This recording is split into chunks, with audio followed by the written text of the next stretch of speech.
Hi, I here. This is a reading for the sign of Aquarius.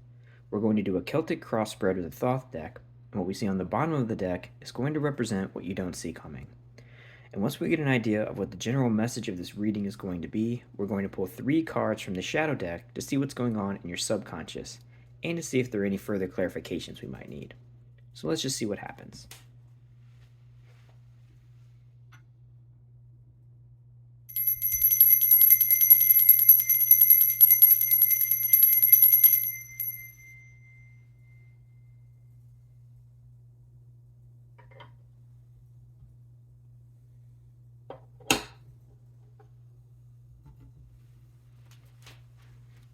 Okay, so today we are tuning in to the sign of Aquarius. So if that is your sun, your moon, or your rising sign, or however else you choose to identify today with the sign of Aquarius, you can use that as a way to interpret the messages that are coming through. And if the details of these messages don't fit, that's okay. Do not try to force anything. Take what resonates, leave what doesn't.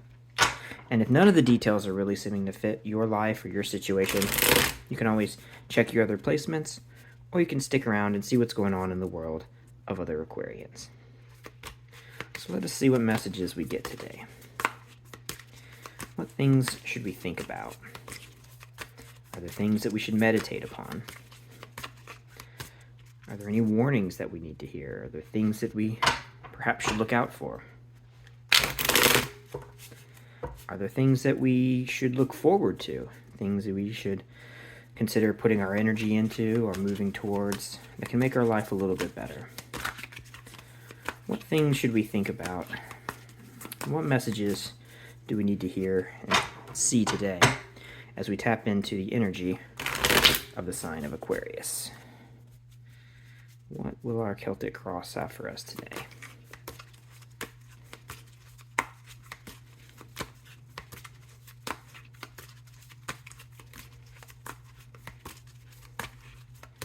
Alright, that feels pretty good. So let's see what we got. In the present moment, we have the Tower. Well, that's a way to start a reading for sure. Something's got to change, and if you don't change it, it's going to change for you. I don't know what that is for you. This could be a big tower, a small tower, but that's definitely a way to make an impact on the start of a reading. So let's see what structures need to be torn away and made, and make what things we should perhaps make way for in our future. Foundation. Well, look at that. It looks like the tower is trying to uproot our foundation. There's no getting around that. That's a powerful message. You know, you're trying to gain some stability, and there's a sort of bubbling instability underneath it, or perhaps the instability is, you know, maybe the foundation that you're building is what's breaking. But there's an interaction here between your foundation, things that you're building upon, that either is going to need to be built upon the ruins of something else, or perhaps what you have built already is coming to ruin soon. But remember, the Tower card is not something that we should fear as a negative card. When the Tower shows up, whatever is breaking down needed to break down. It's a sign that something needed to give, and it's a warning that perhaps if we take action now, we can prevent this from being a worse calamity than it would be if we just sat back and let it happen. So far, check your foundation, make sure that all the cracks have been sealed, make sure that what you're building upon really is what you want to be sustaining in the future. Okay, let's see what we get from here. Okay, Ten of Swords. All right. A High Priestess. We will be learning a lesson from whatever this is. There's definitely something that's breaking and giving way to something bigger and perhaps more divine and spiritual even. But something in our lives is falling apart, and it's making way. It's clearing room for deeper insights and something more special and meaningful to come. Some insights that we need to see. So it looks scary. I know it looks scary. It might even be a little scary, but you know, we're going in a good place. We're going to be learning something from whatever this is. Adjustment. Balance underneath everything. Okay. The Fool at the top. That is nice. Okay, lust or strength. The Five of Wands. This is interesting. The Magician. Okay, wow. And the Six of Wands. Now that's a hell of a spread of cards. Okay, so let's see what's going on here. This will not be easy, whatever this is. It's a big deal for sure. We have 1, 2, 3, 4, 5 major arcana. No, 1, 2, 3, 4, 5, 6 major arcana. This is big. Whatever this is big. So I'm not going to say this is going to be easy, whatever this is for you. This is perhaps a warning to prepare for whatever this sort of situation might be going forward. But again, we're going in a good place. This is a sign of a major shift from a negative space into a positive space. It's not an easy shift, but it is a positive shift. So keep that in mind as we go through all of this, okay? At the end of everything is victory. In the horizontal timeline, we are moving away from ruin and towards the high priestess. And we've got the childlike innocence of the fool above everything. Sure, it's all centered around the tower, but sometimes you have to break down walls in order to move forward into a positive place. So that's what this is all about. So, okay, this is going to be an interesting reading. So, like I said, we have 6 major arcana. Adjustment, we have the tower, we have the fool, the high priestess, the lust card, and the magician. Okay, so everything that we're moving towards is creative and positive and empowering, and what we are moving away from is something that feels very entrapped, right? The 10 here, the ruin card that we're moving away from, that's a bad place. We're getting away from that. So we're moving into a space of creativity and insight and really positive view of what's in front of us. Okay. Now, in terms of, we have no court cards. Okay, so perhaps this is a big mental shift for you. Perhaps this is you coming to some realization that you've got to change or do something very important. So whatever that might be for you, get ready. Get ready for this. It's gonna be a heavy shift, but a good one. In terms of our minor arcana, we have a Ten of Swords. We have, so that's our only air, and we have 2 from the suit of wands. We have the 5 and the 6, which is a difficult but positive progression from 5 to 6. And we have the 4 of pentacles, our foundation there, and nothing from the suit of cups. So looks like we're not feeling this in our hearts as much as we are realizing that something's got to give. And that's what this is all about. This is coming to a realization that something's got to give. So let's just go through from the start of the timeline. We're in the present moment. We have the tower and the 4 of pentacles or discs. So something in your stability is either being broken apart or falling apart. Something is being broken away so that something new can come in from it. In the past, we have the 10 of Swords. This is ruin. So you're likely coming off of some kind of situation, or maybe you're still presently in some situation that is very difficult and very unpleasant, very possibly even painful. Hopefully not physically. If you're in danger, of course, seek any help you can.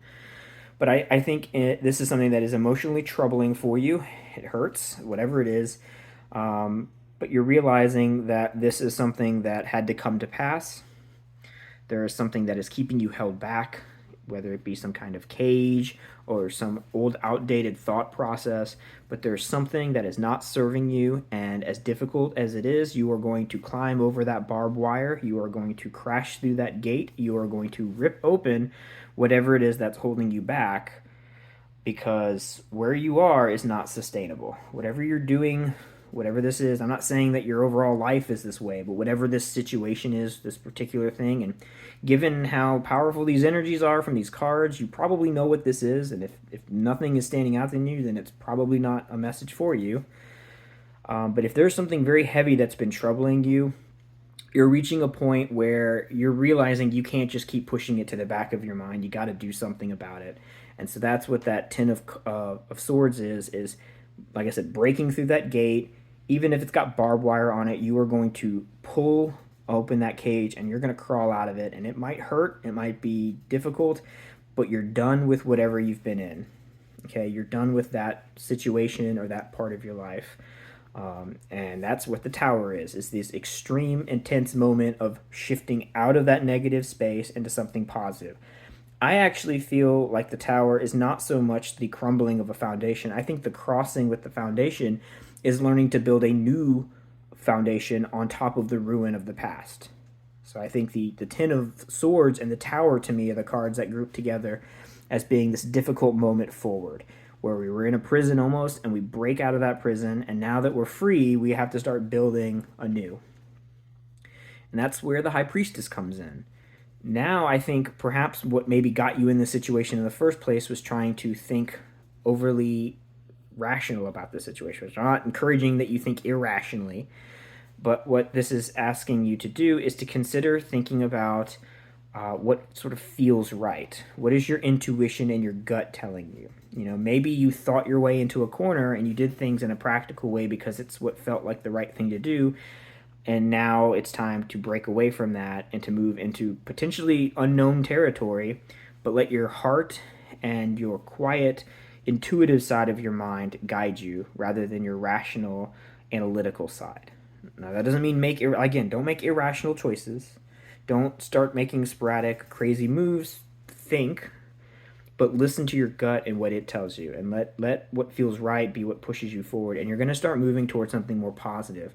I really feel this is a breaking out of I really think it's a mode of thought. I think you've been trapped in a mode of thought that has been really restrictive, and you're letting go of that mode of thought to give way to something much more free and fluid that the High Priestess offers. I mean, look how negative and restrictive that is. It's a bunch of swords. Right? It's just like a cage of swords, and now you're moving forward into a space of basically pure freedom to be creative and intuitive and open to things.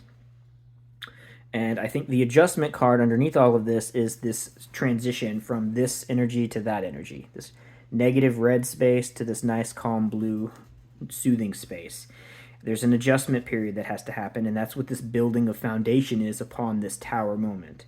Breaking away from an outdated mode of thinking and building anew on top of that. Now, we have to get everything in alignment. This is, I think, perhaps the rational side of this situation where you're thinking about what needs to be changed in a more critical, analytical point of view. And the High Priestess is thinking about where you want to go based on what your intuition is guiding you to do. So this, I think, there's almost even a little bit of a similarity in the versions of those two cards. Look, it's like here she is sort of pulling in everything inward and keeping it balanced and leveled, and the High Priestess is expanding everything outward. So it's like one is you trying to contain the chaos of the situation, and then once you've built a new ground to stand on, you can then move forward into this more positive space of free thinking with the High Priestess, which is even further emphasized with the Fool, right? We're not just chaotically breaking things apart and then just going willy-nilly into the future, right? We're making a plan, but we do have that spirit of the Fool, right? This is the extreme end of thinking incredibly rationally and controlled. There's the other extreme of thinking with just anything goes. And I think the intuition is what helps us find the balance between these two extremes. So there's almost like there's several different like dualities happening here. There's the pain and the freedom. There's the restrictive pain here and the freedom. We want to build a foundation on that. There's here the sort of rational, balanced recollecting and making amends of things. And then there's the chaotic, just free out, go wherever you want to go with it, right? It's almost like a left-right sort of in like yin-yang kind of intensity on both of these two axes. And perhaps maybe that's the balance that's going to be struck in the middle for building this new foundation. You know, maybe the Tower is not completely leaving behind a restrictive mode of thought, but breaking it open, exposing its flaws, and letting yourself expand forward away from that, but maybe not entirely letting that go. Having this freedom, but balance of past, future, logical, chaotic. I don't know. Maybe that means something to you. That's the vibe I'm getting from those cards, though. But I do definitely think it's a forward movement away from something difficult. And I think that movement away from something difficult is why here in this present moment we have the Lust card. I think, look at the image here on the Tower, right? It's exploding open and there's this breath of fire just breathing out all this energy that's taking the Tower down. I think perhaps that lust card is representative in that tower of you maybe breaking down these old barriers that aren't serving you anymore. So again, not 100% leaving behind where you came from, but breaking down the things that are restricting you and keeping you from being able to be more in touch with your intuitive, sort of quiet, reflective side of yourself. And that's empowering. Once those walls are broken and you can move forward into the future, you're going to be able to really sit in your strength. You're going to be able to handle new things that come and try to restrict you going forward rather than letting cages be built around you. You know, you're tapping into that beast inside of you, that free spirit that allows you to really be connected with who you are in your heart. Okay? Now, that again, that comes from, there's going to need to be some balance here. If we have just this pure energy, it gets out of control. And perhaps that's what the 5 is as we tap into this heavy energy, there's all of these different passions that are swelling up, pulling you in all these different ways. And you've got to figure out, where do we go to keep this, from being purely chaotic? We don't want to just be running around aimlessly like the fool, although we want that spirit to push us forward. Once this tower falls, we need a good foundation so that we can still have stability going forward. Now, that stability is going to come from balancing whatever the different details of the situation are going to be. So let your intuition and your passion be your guide, but keep all of this in check. Pay attention to what's going on, and as new difficulties arise, make sure that you're reflecting upon them. And again, like I said, don't let a new cage get built around you. So this strife is going through that awkward, almost teenage-like phase of trying to grow back into yourself. You get this passion when you finally break free. You're no longer restrictive in this like, you can almost think of it like a child that feels like they really don't have the freedoms to be who they want to be, but you got the passion to want to live and embrace who you want to be. And so you break out of this cage and you start navigating into the world, trying to figure out who you are and what you're going to do now. And this is you trying to get in control of all of those different feelings, those emotions that, all those hormones, if you're going through that teenage period, that are really keeping you in a place where you feel all out of whack. The tower has fallen. We're trying to make sure that we get some adjustment so that we can build a good foundation. And so we gotta deal with all that fire inside of us. And it almost, to me, feels like that's the challenge, but here the challenge is the magus, the magician. So perhaps the challenge is moving into this environment where we do have to deal with all of these different complications, from breaking these barriers down and moving into this new era of our life or situation, whatever that is for you. But the challenge is taking all of that intense energy and channeling it so that we can speak our truth, channeling it so that we can bring into our lives the things we want to build, and communicate and create the things that we felt we could not create when we were still stuck in this cage in the Ten of Swords moment. So it's like you're in this place, you're moving away from this negative, restrictive space by breaking down walls. You're going to build a new foundation by really tapping into your power, but getting control over it and learning to channel that in a constructive way. And once you do that, that's when we move to victory in the end, the 6 of Wands, where we take all of this fiery energy. I kind of get the vibe that you're feeling really restrictive and you're ready. Like, there's a lion here, right? There's almost some intense Leo energy of just like being a caged lion and just saying, no more, break it down. I'm crawling out of this and I'm going to, like a fire breathing lion, just racing out of this cage. And so the challenge here is that once you're free, all of that passion that built up from being in this difficult situation has to then be reined back in so that we can actually be constructive going forward. We want to take the freedom that the High Priestess is allowing us to now to be able to think and do and be a part of whatever we want to be a part of, tap into a wider sort of spectrum of our reality. But we don't want to just be running around chaotically like the fool. We want that freedom, we want that childlike openness, but we want to take that power and channel it into the power of the magician so that we can build from it.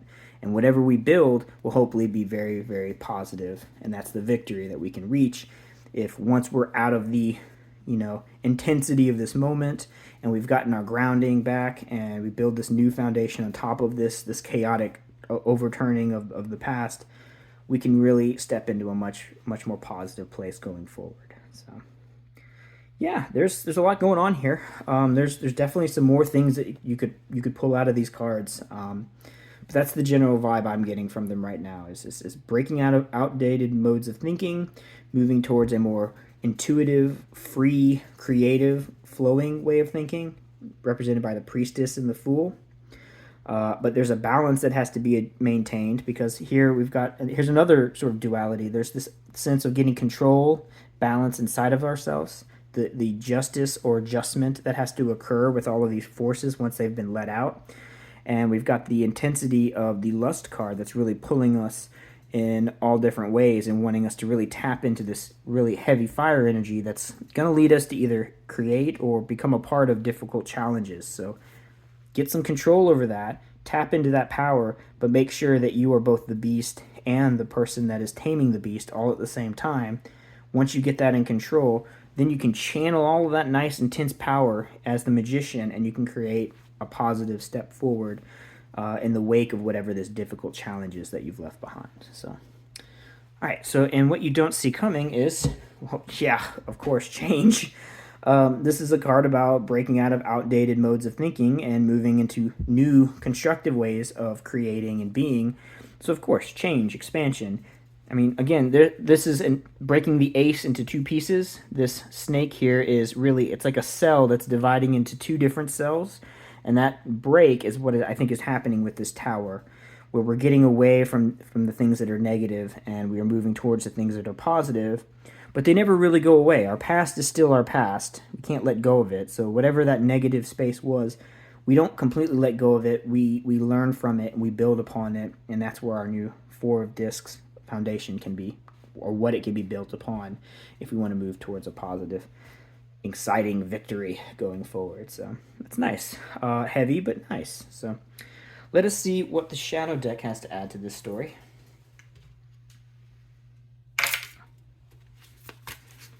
It's a cool reading. I know it probably was a little alarming at first because we started with the Tower and then you get the Ten of Swords and the Tower's right there with your foundation. So yeah, I mean, don't get me wrong, this is heavy, but it's exciting, you know? You're moving towards something good here. Sometimes you just got to break walls to get to positive places, you know? Sometimes you got to start a revolution if you want to build a better future. You got to break down the old ways of doing things and step into a positive new way forward. And that's not easy. But you're an Aquarius. I think if anyone can do it, you can. Alright. You see what's possible. You know, you may be fixed energy, but you see what's possible in people. You see what you can build in the world, and I think this is you deciding it's time to not just be fixed all the time. A little mutability in here. A little Gemini air kind of kicking things up a little bit, so let that inspire you. I mean, the Ten of Swords, that's the sun in Gemini. Sometimes when you see things as they really are, that's what allows you to be able to have the insights that you need to realize enough is enough. It's time to break out, break down barriers, start building anew, and build a better future. Build a better society. Even if that's inside of you, you know, yourself as a society of all the different things that make up you. All right, so we have the Page of Cups, we have a Nine of Cups, and we have a Ten of Spheres. That is awesome. That's great. The Page of Cups is the bringer of emotional energy, right? The bearer of that pure water energy. The Nine of Cups is like the happiest version of water energy you can have. That feeling of joy right before you're having an awesome meal and you're feeling so good. It tastes so awesome, and right before you get to that point where you're full, when you're really feeling the best side of it, something inside of you is moving you towards that. And you also have a vision of a better future. With the Ten of Spheres, that is your vision of what the perfect future looks like. So you're done with the Ten of Swords. You're done staying in your head or thinking in a way that's not serving you. You're ready to move towards the Ten of Spheres, a much better vision of the future. It's going to bring you joy, and This is that the Page of Cups is like that voice inside of you saying, there's something better. Perhaps that Sun in Gemini that's coming out is coming from this Cups Page of Cups energy that's presenting to you an idea of a better, emotional, fulfilling way of doing things that is going to make you happy and lead you to prosperity. Now, this is all in your subconscious. This isn't saying these things are just going to fall into your lap, but the message is that you are ready to look at those things and use them as a guiding light to break away from what does not work and to move towards these things, because you know that you've got this sense of victory as long as you don't let people hold you back and you're able to keep in control your own power. That's what this message is all about, and that's the change that you can bring about that you don't see right now. And what else do we have? The Hanged Man, looking at things from a different point of view, of course, right? That's perfect. We are looking at the situation. Perhaps, like I said, I feel like something is almost going to like shift your mode of thinking. That Sun in Gemini, that mutable energy is going to step into your life and realize that this fixed mode that you're living in is not what you have to be living in. And that's what takes the tower down, because all this joy inspires you to move towards something better. So you decide to adjust your life, listen to your gut, build a new foundation, move forward with a really positive attitude, channel your power, overcome challenges, really be able to learn to tap into your creative ability to make the things you dream become real and move towards that victory. Beautiful. I love it. It's fantastic. I have high hopes that even if this doesn't resonate for you now, hopefully at some point in your life, this nice message will inspire you to realize that you don't have to stay stuck in whatever it is that gets you stuck. Even if this isn't a moment you're in now, that's a universal message. You don't have to stay stuck. Let your joy shine light on the things that aren't working for you, tear them down, and create a better future. I love it. So that's all I have for you. I hope that was as inspiring for you as it was for me to read. As always, if you get more or different messages from these cards, always use your intuition. But at the very least, I hope that's an inspiring message for you to take away with you. And so as always, please like and subscribe. Leave a comment if you have anything you'd like to share or any feedback. And if there's anyone that you think would enjoy this or any of my other videos, please share them as you see fit. And Aquarius, that's all I have for you today. Again, I hope this was helpful. I hope you enjoyed it, and I hope you have a great rest of your day.